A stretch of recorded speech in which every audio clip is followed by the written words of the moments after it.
This week I've been testing the Mitsubishi Outlander PHEV. Now that stands for plug-in hybrid electric vehicle. It's one of the first electric vehicles I've ever tested, so it's been a lot different from the usual diesels and things that I get each week. Now differences to this model are the exterior. There's a whole new exterior. The older model just looked a little bit space-like. It had very cluttered on the rear and things like that. It wasn't that nice to look at in my opinion, but this one has got a whole new front end. It's got LED daytime running lights. It's also got a new rear light cluster. The back end just looks a lot better designed.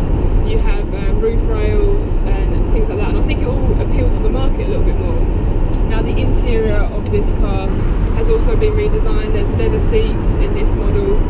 These are both electric and heated. There's new kind of black finishing to it, and it's just really uncluttered. I mean, the steering wheel on this is a bit more cluttered than the diesel version that I drove last week, but the whole dashboard, you've got everything you really need, to be honest, and it's just it's not cluttered at all, which is good.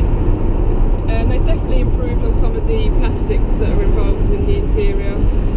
The Outlander before just felt a little bit cheap, so with this they've improved that. There's a lot more soft touch materials on the dash and things like that.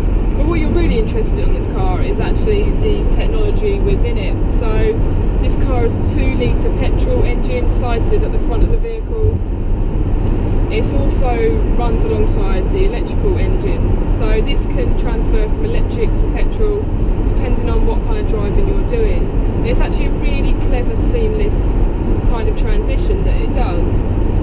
Now when fully charged up, this electric, the electric engine type thing has 32.5 miles of power, of range really, and from research that they've done, they say that most commutes are only 25 miles. So if you are doing a short commute or a medium to short commute, then the electric engine will just be used and you'll have to rarely visit the forecourts or the petrol stations. There's also this is automatic gearbox, and it comes with a braking type mechanism. So when you want to, it brakes for itself, it's almost like a dyno type thing, and it can brake for itself. But during that braking, it actually uses regeneration to regenerate the electricity within the car. Now you can keep tabs on how much electrical energy you have in the vehicle with using this touchscreen monitor here. You've also got 2 buttons, so if you've saved up the electric energy, you can save it. If you're running out of electric energy, you can actually charge it as well. Now these paddles on the gear, on the steering column, are not for changing up or down gear. They're actually for upping the brake kind of power on the car. So they're used for that, or you can also use the gear shifter down here. Now as much as the technology is really clever and it's got better than the older model, so range has got better. There's also the CO2 output of the petrol engine is now 42, which it was 44. You're still tax free, so you still don't have to pay tax. There's also no congestion charge and things like that, and MPG has been increased to 156.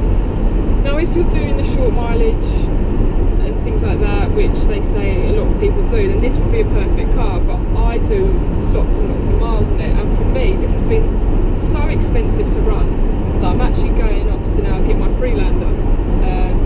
The petrol tank on this is smaller due to the batteries underneath, so you've got a smaller petrol tank, and if you're doing a lot of motorway miles, this will not work out any cheaper for you. Also, if you don't have a plug-in area, so if you're at a house, if you've got a flat and things like that, and you can't plug this car in, then you won't see many savings at all. If you plug it into a normal 13 amp type, household plug, you can get, it takes 5 hours to charge up fully. The motorway ones that you get, they take around 30 minutes to charge it up for 80% and things like that. I am impressed with this car.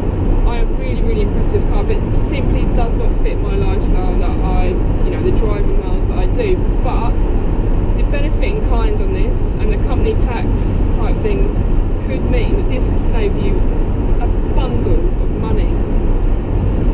So it really is worth checking out if you are only doing, limited mileage and things